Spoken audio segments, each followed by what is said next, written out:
Picture an 18th century British infantry line advancing toward you. They march in perfect lockstep to the beat of a drum, level their bayonets, and charge with a discipline that has shattered professional armies across the globe.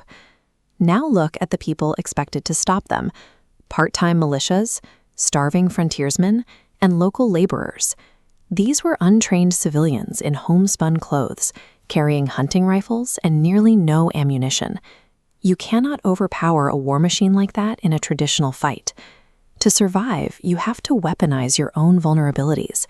You take your lack of training, your broken equipment, and your desperate position and turn them into the specific tools that will destroy your enemy. 3 men in the late 1700s perfected this asymmetric playbook: Daniel Morgan in the South Carolina backwoods, George Rogers Clark on the freezing western frontier, and a local commander named Ignacio who defended a riverbank with a half-built fort. For these underdog commanders, survival required a complete abandonment of traditional military doctrine. The first phase of the trap is the lure. You present an obvious, fatal vulnerability to trigger the enemy's overconfidence. The goal is to create a sense of tunnel vision that blinds them to the actual threat waiting on the horizon. When the British Navy approached his position, Ignacio deliberately left his defensive fort looking chaotic and unfinished. He left construction scars visible and scaffolding standing, baiting the British admirals into a hasty, overconfident assault against what looked like a defenseless target. At the Battle of Cowpens, General Daniel Morgan used the same psychology against the British commander Banastre Tarleton. Morgan knew Tarleton viewed American militias as cowards who would break and run the moment they saw a bayonet charge. Morgan ordered his militia to fire exactly 2 aimed shots and then immediately turn and run. He orchestrated a retreat that perfectly mimicked the panicked collapse Tarleton was already expecting to see. Both commanders succeeded because they used the rigid, textbook assumptions of British officers as the actual bait. Once the enemy takes the bait, you let the environment itself spring the trap. By rushing toward Ignacio's unfinished fort, the British fleet sailed straight into unmapped river sandbars and shifting tides. These conditions were invisible to official naval charts, and they stripped the massive warships of their formation and their mobility. At Cowpens, Morgan built his snare out of the terrain. He placed his army on a slope, with the broad river directly at his militia's back, intentionally removing any real route for escape. This lack of an escape route physically forced the fleeing militia to loop around the flanks and reform behind his solid line of Continental regulars. The terrain turned what looked like a retreat into a disciplined redeployment. Local geographical knowledge effectively neutralized the technological and numerical advantages of the world's most powerful empire. The final stage of the playbook is the break in the enemy's reality. In the freezing winter of 1779, George Rogers Clark applied this with legendary precision. Clark led 170 starving men through miles of chest-high, freezing floodwaters to reach Fort Sackville. He smeared gunpowder on his face like war paint and waded in first, performing a march that British commanders considered physically impossible. Upon arrival, Clark staged a theatrical deception. He marched his tiny, exhausted force in continuous loops behind small hills, unfurling multiple flags to create the illusion of a massive army surrounding the settlement. Trapped by the psychological pressure of this ghost force, British commander Henry Hamilton surrendered his heavily fortified position to a force less than half his size. At Cowpens, Morgan delivered the physical version of this blow. Tarleton's chaotic charge hit a fresh wall of Continentals, while the fleeing militia reappeared to crush the flanks in a textbook double envelopment. These British forces were destroyed not by firepower, but by the complete collapse of their perceived reality. The British Empire lost these engagements because they measured victory through traditional metrics: troop counts, naval charts, and rigid battle lines. The consequence of George Rogers Clark's psychological victory was the acquisition of the Northwest Territory, a massive region that would eventually become 6 American states. Clark's physical occupation of this land gave American diplomats an unassailable argument during the 1783 peace negotiations in Paris. His presence on the ground allowed the young nation to claim a territory it never could have won through numbers alone. True tactical leverage comes from the weaponization of an opponent's own assumptions. By feeding a commander's certainty, you turn their expectations into the mechanism that leads them blindly into a trap. The leaders who change history are often those who realize that playing by the established rules is the fastest way to lose. By the late 1770s, the British military operated as a disciplined machine in North America. Officers relied on centuries of European tradition, drilling their men in precise formations and planning campaigns around established logistical rules. On the western frontier, the British funded Native American war parties to strike isolated American settlements. By providing weapons and paying bounties for American scalps, they maintained a cycle of violence that survivors remembered as the Bloody Sevens. British Lieutenant Governor Henry Hamilton directed these operations from the safety of Fort Sackville in Vincennes. Secure in the deep interior of the Illinois country, he was the primary architect of the frontier raids. During the winter of 1779, Hamilton felt untouchable. Massive floods had surrounded his position with 5 miles of freezing water and submerged marshes. To a traditional military mind, this environment served as an impenetrable natural shield. Hamilton reduced his garrison and sent his native allies home for the season. His reliance on conventional military logic created a fatal blind spot. He believed the geography of the winter flood offered perfect protection against any organized attack. George Rogers Clark operated outside those traditional rules. At 26, the Virginia surveyor had no aristocratic pedigree and 0 formal military education. Clark realized that breaking Hamilton's hold on the frontier required a total abandonment of conventional safety. He looked at the fortified defenses of the British and decided to do the one thing their military equations ruled mathematically impossible. He proposed a seemingly suicidal gamble, leading 170 unpaid volunteers on a 180-mile winter march through the flooded wilderness to strike Fort Sackville while the waters were at their highest. The plan was a massive psychological gamble. By moving through the environment Hamilton trusted most, Clark intended to use the impossible conditions of the flood as a tool to destabilize the British defense before the first shot was fired. Executing that gamble required absolute physical agony. For nearly 3 weeks, Clark's men slogged through freezing rain and submerged prairies. Their food ran out, their clothes never dried. They spent days wading through standing ice water that reached their knees, then their waists, and eventually their chests. Near the Little Wabash River, the expedition reached a breaking point. Facing miles of deep, unbroken floodwater, the starving and hypothermic men began to falter. The entire mission was on the verge of total collapse. Clark responded with an unorthodox demonstration of leadership. He smeared black gunpowder across his face like war paint, and without saying a word, plunged straight into the icy current. Faster, more urgent commitment. This physical commitment forced his exhausted men to follow. They broke through surface ice with their bare hands, pulling one another through the deepest sections because their commander refused to stop. Surviving that 180-mile journey was the price required to catch the British completely off guard. By the time they reached Vincennes, they had bypassed every logical defense Hamilton had prepared. Even with the element of surprise, Clark faced a desperate reality. A direct assault by 170 exhausted men against a fortified garrison would end in a massacre. Clark immediately began manipulating the flow of information. He ordered the local villagers to stay indoors, effectively blinding Hamilton and preventing any intelligence from reaching the fort. As the sun began to set, Clark unfurled dozens of company flags. He marched his tiny force in continuous loops behind small hills on the edge of town, appearing briefly before disappearing back into the shadows. Watching from the ramparts, British officers peered through the twilight with spyglasses. The rotation of flags and men convinced them that an overwhelming army of 600 fresh Continental soldiers had arrived to take the town. Clark had weaponized the environment to manufacture a phantom threat. Through this visual theater, he convinced the British they were facing a force far larger than his actual manpower. To lock the illusion in place, Clark used elite frontier sharpshooters to pin down the garrison. These hunters could hit a target at 100 yards with terrifying accuracy. Whenever a British soldier attempted to open a gun port to fire a cannon, a precise rifle shot forced them back. The garrison was paralyzed by an enemy they could barely see. Clark then sent a written demand for unconditional surrender. The letter was designed to finalize the psychological trap.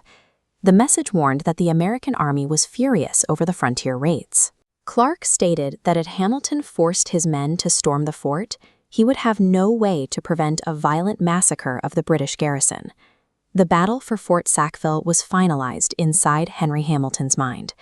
By the time the final demand arrived, Clark had successfully dismantled the British command's will to resist. On the morning of February 25, 1779, the bluff reached its climax. Henry Hamilton walked out of Fort Sackville and officially surrendered the position to the Americans. Hamilton was stunned to discover that he had capitulated to a starving, freezing fraction of the force he believed was surrounding him. This single deception gave American diplomats leverage at the 1783 Treaty of Paris. Because Clark held the ground, the United States could claim the entire Northwest Territory, doubling the physical size of the original colonies and securing the heart of the American Midwest. But the nation Clark helped expand never repaid its debt to him. He had funded the campaign out of his own pocket, and the government spent decades refusing his petitions for reimbursement. The surveyor who secured the American Midwest died in debt, physically disabled, and largely erased from the national memory of the country he served. George Rogers Clark proved that the map of the world is often reshaped by those with the specific courage to weaponize the impossible. In the 18th century, the British military machine operated with endless resources and crushing naval power. Facing it meant facing an empire that could outlast, outsupply, and outgun almost any opponent on Earth. On land, their doctrine was simple and brutal. British forces won wars through absolute discipline, marching in open-field line formations designed to project a visible, overwhelming wall of force. Officers like Lieutenant Colonel Bannister Tarleton physically embodied this mindset.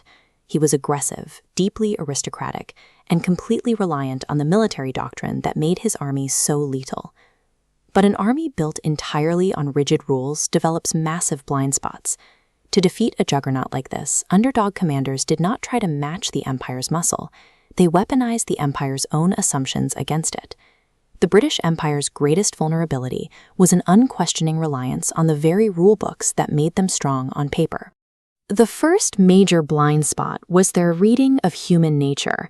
British commanders assumed that untrained civilian militia would inevitably panic and flee at the first sight of a bayonet charge.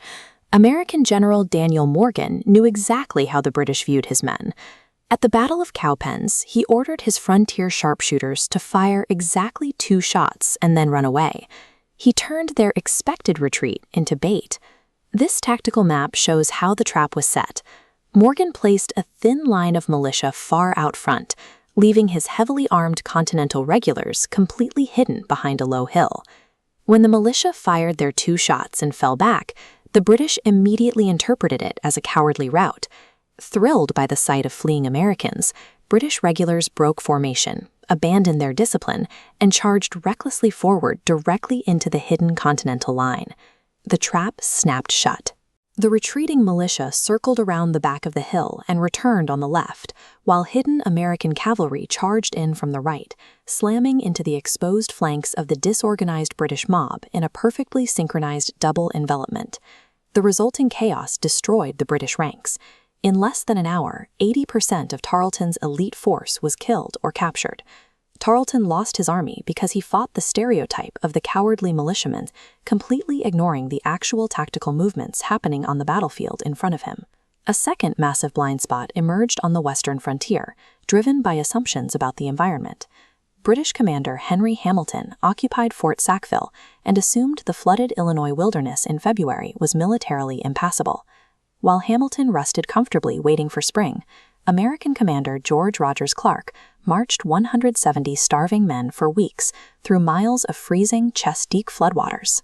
When Clark's freezing, exhausted force finally reached Vincennes, they lacked the numbers to take the fort, so Clark relied on psychological theater. He marched his tiny force in continuous loops behind small hills, carrying dozens of extra flags to project the illusion of a massive, heavily armed army. The deception broke Hamilton's nerve.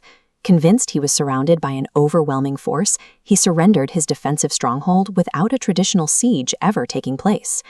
Hamilton lost because he trusted the rigid doctrines of seasonal warfare. Clark won because he trusted the raw, unquantifiable limits of human endurance. This pattern repeated with physical architecture. When a British naval fleet approached Commander Ignacio's fort in South America, the officers observed the crumbling, incomplete walls and prepared for a remarkably easy victory. Ignacio had purposely left those walls unfinished. He wanted the structure to look weak, so the overconfident, heavy British warships would sail aggressively forward and directly into the river's treacherous, shifting channels. Local knowledge of the tides and currents acted as the real defensive barrier. The river trapped the massive vessels, stripping the British fleet of its mobility and coordination before they could ever unleash their cannons. A military force that measures strength purely by the height of stone walls and the number of visible armaments will inevitably be destroyed by the invisible forces of the land itself. Across 3 entirely different theaters, the most powerful military machine on Earth was shattered by underdogs who weaponized the Empire's rigid expectations. You can see the diplomatic consequences of this strategy by looking at the Treaty of Paris. Because George Rogers Clark physically held Vincennes at the end of the war, American diplomats possessed the leverage they needed during peace negotiations. This map shows the exact scale of that victory. Clark's localized campaigns secured the vast Northwest Territory, effectively doubling the size of the original 13 colonies. The human cost of these asymmetric victories was severe. George Rogers Clark spent his own money to fund his campaign, and he died in debt and obscurity, largely forgotten by the nation he helped expand. History's empires write the tactical manuals and demand absolute discipline, but the world is shaped by underdogs who abandon perfect conditions, trust the environment, and possess the courage to step into the icy water first. The 18th century British military machine was a terrifyingly efficient force. It was built on rigid discipline, relentless volley fire, and an unbroken line of bayonets that simply did not stop moving forward. Compare that to the forces usually fighting them: starving frontiersmen, shopkeepers holding hunting rifles, and local militias hiding behind half-built wooden walls. By every rule of conventional military doctrine, bringing an untrained militia to an open field against a superior imperial army guaranteed a slaughter. To survive, brilliant underdog commanders had to stop wishing for perfect armies and start weaponizing their own greatest liabilities against a rigid enemy. General Daniel Morgan faced this problem at the Battle of Cowpens in 1781. Half his men were untrained Carolina militia, notorious for panicking and fleeing the moment they saw a British bayonet charge. His opponent, British commander Banastre Tarleton, built his entire strategy around that exact assumption, fully expecting the American militia to break under pressure. Morgan understood his men, so he gave them an order that sounded suicidal. He didn't ask them to hold the line to the death. He asked them to fire exactly 2 aimed shots at the approaching British, and then simply turn around and walk away. As the militia fired and fell back, the British interpreted the withdrawal as a total rout. Their disciplined advance dissolved as soldiers broke formation to sprint forward in a disorganized, bloodthirsty mob. That mob ran headfirst into Morgan's second line, highly disciplined Continental regulars, waiting quietly with loaded muskets. As the regulars unloaded a devastating volley, the retreating militia circled back around the flanks, trapping the British entirely. Morgan won by leaning into his militia's reputation for fleeing, feeding the British exactly the weakness they expected to see. We see this same tactical deception play out with architecture. Consider Ignacio, a local military commander defending a half-built, seemingly helpless fort against an advancing British naval fleet. From the approaching ships, the rough stone walls and lingering scaffolding signaled local incompetence. The British officers anticipated a quick victory over an unprepared enemy. Ignacio used the unfinished fort as a decoy, a stationary target designed to anchor the British fleet in treacherous waters, while he waited for the environment to do its work. While the British focused their attention on the unfinished walls, the local tides, shifting sandbars, and unpredictable narrow currents began to quietly dismantle the fleet's mobility, stripping the large ships of their ability to maneuver. Ignacio stripped a global superpower of its primary advantage by letting them confidently judge an illusion. On the American frontier, George Rogers Clark scaled this concept up to weaponize the ultimate liability, the deadly winter environment itself. In 1779, he needed to capture Fort Sackville, a British stronghold supplying devastating raids against isolated settlements in the Illinois country. The British commander felt completely secure. To him, the freezing, flooded winter plains surrounding the fort served as an impassable shield. He even sent most of his garrison home, assuming he was safe until spring. Clark realized the suicidal nature of the winter environment was his only pathway to total surprise. If he waited for good weather, the British would be ready. He pushed 170 starving volunteers on a 200-mile march through freezing, chest-deep floodwaters. For weeks, they waded through an endless, icy swamp with barely any food, sleeping on muddy patches of high ground in wet clothes. When mutiny seemed imminent, Clark smeared his face with black powder to project absolute, terrifying confidence. He plunged into the ice water first, daring his exhausted men to follow. By surviving an environment that British military doctrine deemed physically impossible to cross, Clark neutralized their strategic defenses before firing a single shot. Arriving outside Vincennes, Clark faced a severe problem. His tiny, exhausted force had no artillery and could not survive a direct assault against the heavily armed walls of Fort Sackville. He needed a psychological trap. At night, Clark ordered his men to march in overlapping circles, carrying multiple flags and rotating in and out of sight to create the visual illusion of a massive arriving army. Meanwhile, frontier sharpshooters poured accurate fire through the fort's gun ports. This pinned the British soldiers inside, blinding them to the reality of what was actually happening outside the walls. Clark then issued an aggressive bluff, demanding unconditional surrender and implying he wouldn't be able to hold his enraged frontiersmen back from a massacre if they were forced to storm the gates. Henry Hamilton eventually surrendered the fort, handing over an impenetrable stronghold to a force that had won the battle entirely inside the British commander's mind. These asymmetric victories rippled outward. Morgan's trap at Cowpens broke the back of British strategy in the south, while Clark's Phantom Siege secured military control of the western frontier. When the Revolutionary War ended, Clark's physical occupation of the Illinois country provided American diplomats with undeniable leverage during the Treaty of Paris negotiations. The United States successfully claimed the vast Northwest Territory, securing the lands that would become Ohio, Indiana, Illinois, Michigan, and Wisconsin, effectively doubling the size of the original nation. These tactical deceptions secured one of the largest territorial acquisitions in history, rewriting the map of the continent. George Rogers Clark spent his final years in a slow, grinding decline, crippled by the massive personal debts he had racked up to keep his campaign alive. We often prefer our history told through pristine battlefields and the famous names of founding fathers. The reality of progress is darker and much messier. World-changing victories belong to those who refuse to wait for perfect conditions. They forge their greatest vulnerabilities into the weapons of their success.